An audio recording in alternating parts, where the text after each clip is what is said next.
इस मध्यभूमि में एक पुराना महल था जिसमें राजकुमार अयान का जन्म हुआ था।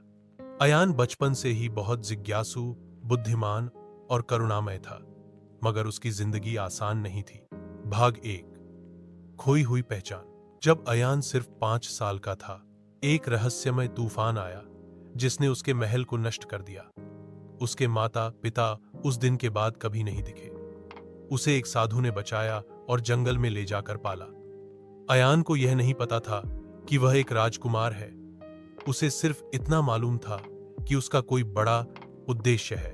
भाग 2, आत्म खोज की यात्रा। 17 साल की उम्र में अयान ने सपना देखा कि वो एक सुनहरे सिंहासन पर बैठा है और दोनों वादियां 100 और 200 उसके सामने झुक रही हैं। उस दिन उसने साधु से पूछा, मैं कौन हूं? साधु मुस्कुराए और बोले, अब समय आ गया है कि तुम अपने अतीत की खोज करो। अयान ने सफर शुरू किया। पहले 100 वादी गया, जहां उसे एक पुरानी किताब मिली जिसमें एक ऐसे राजकुमार की कहानी थी जो तूफान में खो गया था। फिर वह 200 वादी गया, जहां उसे एक बूढ़ा सैनिक मिला जिसने कहा, तुम्हारी आंखें ठीक वैसी ही हैं जैसी राजा अर्जुन की थीं। भाग 3, सच्चाई का उजाला।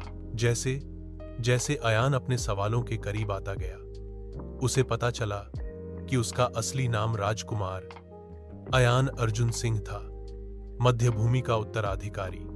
उसके माता पिता ने अपनी जान देकर उसे बचाया था और अब उस पर दोनों वादियों के बीच शांति और एकता लाने की जिम्मेदारी थी। भाग 4, नया युग। अयान ने महल को फिर से बनवाया, मगर अब वह अकेला शासक नहीं,